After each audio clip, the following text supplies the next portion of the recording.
What's happening, guys? I don't often do this, but I figured I'd do a rig rundown because I haven't done one in a while. Since my system's all set up now, it's a pretty good time to do it. Alright, first of all, let's start off with the drum kit. That's kind of shaky. Hold on. There we go. Alright, right now, I'm running 2 bass drums. Which one's a DW? DW Pacific, PDP, and the other one's a D drum. 22 by 22 is the PDP, and 22 by 24 is the D drum. I got 3 toms, 2 of them are Gresh, an old Blackhawk kit ahead, the rack tom and the 16 on the right. And the 16 on the left over here is a PDP also from that old kit. The snare drum is a black steel OCDP. I love it. It sounds like a AK-47. It's tuned properly. I'm using all Evans heads. I may have some Remos on the batters. On the resonance, but I don't think so. Maybe on the fronts I do. Bass drums. I use all kinds of different Evans heads. I've been liking the 360s lately, level 360s. These are the black chromes, which I like for the toms. I like the black onyx. I think those are really the best. The suede, almost that they have, I think are the nicest for the toms and snare. I'm using a clear EC2, which is basically, it's a clear pinstripe. If you can see the pinstripe, I don't know. And it's got texture to it, even though it's clear, so it's kind of like a hazy, which is pretty cool. So if you're using brushes and different instruments, it sounds kind of cool. I got an LP percussion cowbell. I believe it's an 8-inch, maybe a 10-inch. It's a Pearl click block I got, which is a Joey Jordanson model, as you can see. On the other side of it has the spikes, but it seems kind of pointless to be hitting spikes when you play the drums, so I think it's just for more or less for show. I don't know if you can see them probably now. That's my finger. Alright, I'm using kick denominator pedals, which I love. They're freaking beast. I'm using Iron Cobra beaters on them because I like the felt. Because I use the traditional beaters for the denominators. I've been just destroying bass drum hits. So they're great if I'm recording. You get that click and that pop. It's that real metal sound that you're looking for in death metal. But unless I'm getting paid to do the gig, I'm not paying to replace my hits every time I play drums, so it's kind of silly. All my cymbals, except for that one China right there, which is an Aquarian, are all pasty.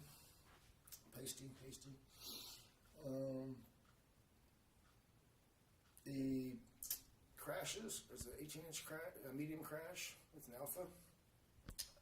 The other one is a 2002 wild crash, 20-inch. Which I love. I use it for a ride. I just beat the shit out of it. It's just amazing. I just beat it and beat it and beat it, and it has so many cool sounds. It sounds like China sometimes. It sounds like a wild crash. I got 2002 pasty heavy rock hi-hats. These are 15 inches. My dad gave me these. He traded them for an old pair of those ones I had. And man, I love them. He didn't like them, and I think they're amazing. First of all, they're an inch bigger. They're 15 inch. Most people use 14s or imagine or 12s, maybe 13s. But for that sloppy, real nasty freaking groove, they're rock hi-hats. I love them. I'm using a hat trick, custom freaking tambourine for a shaker. I basically took 2 of them and then busted and then re-rigged them and put them back together. And I beat the hell out of those till they break. Also, I use them sometimes for rhythm. I'm just using my feet, like normal people would do. But I also use the rim itself to, as you can see, destroy. The splash is also an alpha, 10-inch metal splash. I had the 8-inch of that also, alpha, but I kept cracking it, so I replaced it with 2002 Exa 8-inch, and this thing's about 3 or 4 millimeters thick, and it's real high pitched, but yet it's real thick, so I can smack the crap out of it if I'm playing like some like power metal and death metal, kind of like intricate technical metal, I guess you'd call it. And I want some like splashy cymbals to crack the hell out of if I use it well. The ride is also an alpha. It's a rock ride, 22 inch. What can I say about that? It's got a hell of a bell.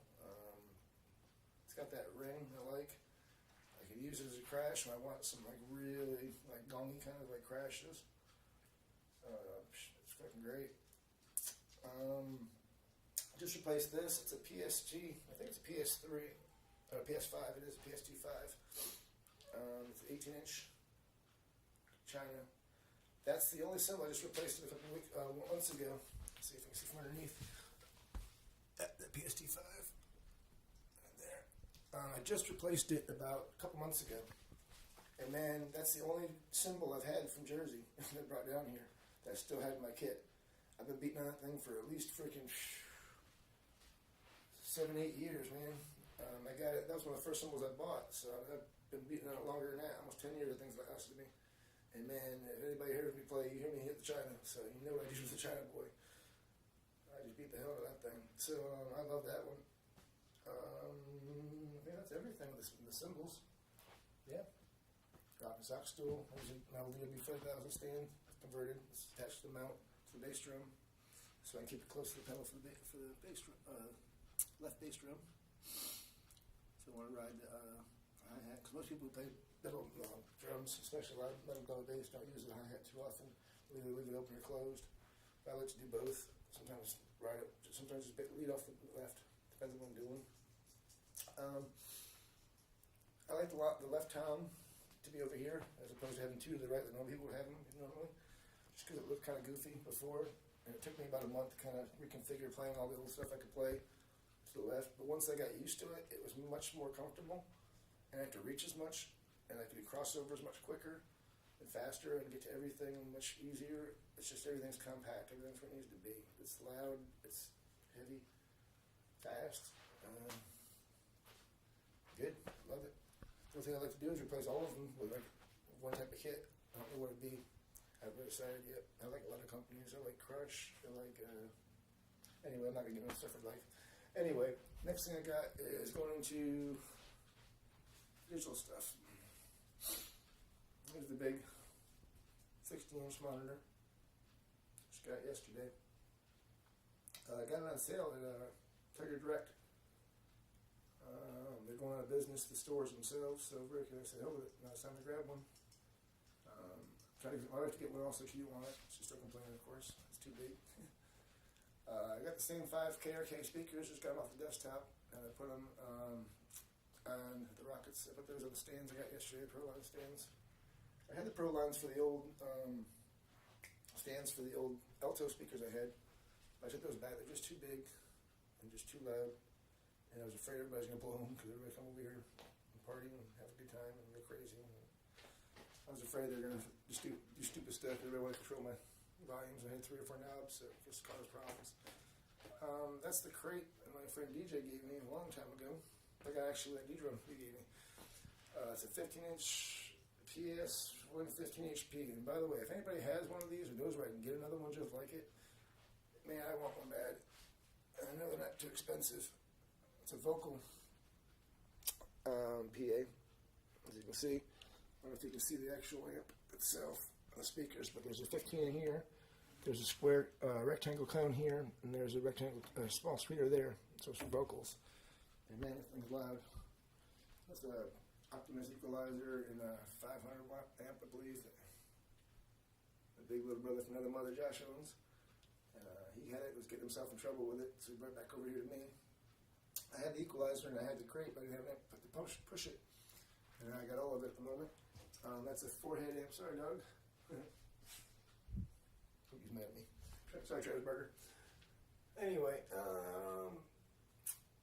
that on top is a 4-way amp headphone splitter. What it basically does, I can split 4 headphones into, or 1 headphone set into 4 to 8 sets of headphones. And I have amp knobs on them, as you can see, to control the individual volumes for them. So if you want your headphones to be louder than somebody else's, they're louder than they're going to be just off your basic system. So I love them. Use them for playing a lot of stuff when I'm playing heavier stuff.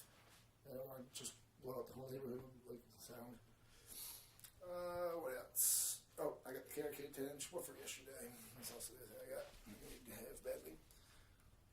Basically, I didn't have any bottom end. I had those small little speakers. I was going to replace them with the 8s.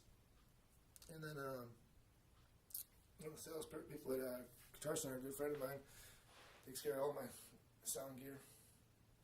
I'm going to give him props because I don't know if you can yell at me if I do. But anywho, he knows his stuff, and he recommended that. And man, that thing's loud now. Now I've got clarity. That's what I needed. He said, you have enough sound, you had sound, you got too much sound, now you need clarity. And now I got the 5s for the mids and tweeters. I got the bass, it's the cabinet. I've got the crate cabinet, which is as big as can be, which is vocal, and it pumps bass if I want to push it through it. So I've got all ends at this point. All right, now for the desktop. I'm still using the same audio box. So the things I changed from the original Solo that came with the Mac box I bought that had broken a long time ago. So for some reason it still works. It doesn't seem to be able to connect. So I replaced it with this one. This is the audio, I think, Mobile Pre. It's got dual in the front and back, which I like. It's got dual inputs in the front, and it's got a straight 1/4 inch in the back. So I have up to 4 inputs at any given time. I can only use 2 at a time, of course. I like it. It's does me well.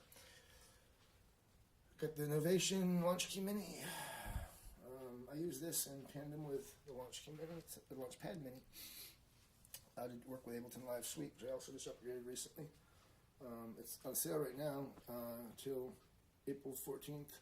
I believe it is 2015. So if you guys want to get it, you already have a light version of Ableton Live 9, and you like it like I do, now it's time to upgrade because you get the whole suite for about $550, which is pretty dang good for having a complete suite of software, which rivals Pro Tools, which I don't seem to like to use anymore.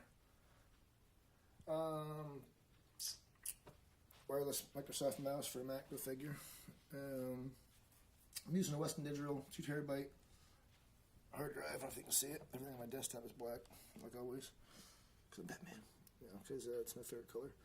Or lack of color. That's the Western Digital 2 terabyte passport.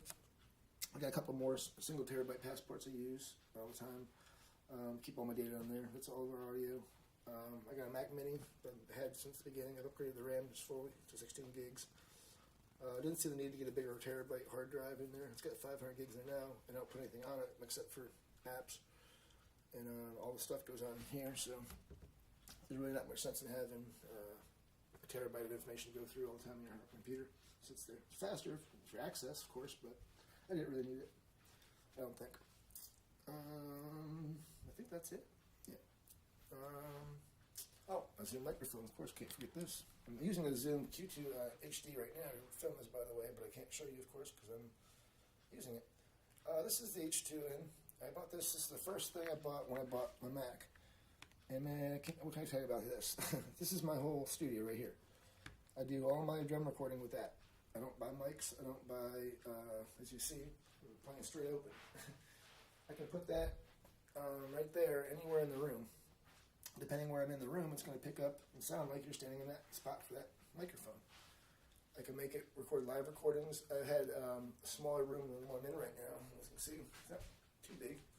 Same size it was when I was living in another trailer at Dave's Pam. I don't really remember me there, but most people, my friends, do. So, but anyway, it's about the same size as there. It's a bigger bathroom, which I don't need to show you, of course. But wherever you put that, man, I tell you what, we had a smaller room than this. And we had 7 people going talking in the room, plus bass going, guitars, 2 guitars, drums, and man, you could hear everybody there, like they're having a conversation. You can hear through the audio everybody's conversation. It was like you're in a room and we were the background band playing. It was amazing, and it's like so crystal clear. It's portable. I can put it in my pocket. I mean, I don't even see how big it is, but I got I call it the Afro mic because it's got a little Afro. Windscreen for it, spit guard.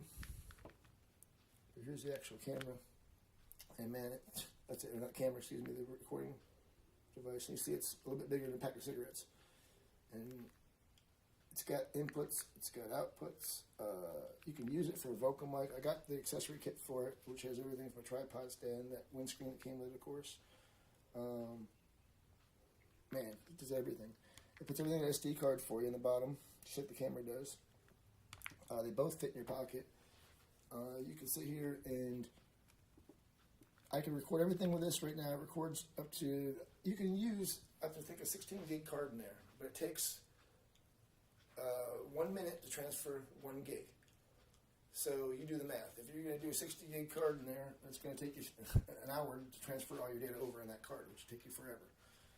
I use a 1 gig, and it takes, I think, up to 2 hours of recording on there. I don't know how much we use. We play long songs when we do jams and such, so, and it records all of it all the way through, and then it drop everything down, and then the following day I go through and put it in Ableton Live, and then I can do everything from there. I'm getting to the point now where I'm going to start to be able to put all of our tracks in one single project, and then working on everything at one time as opposed to working on, oh man, just years of work. Well, that's it. Hope you enjoyed it. Peace.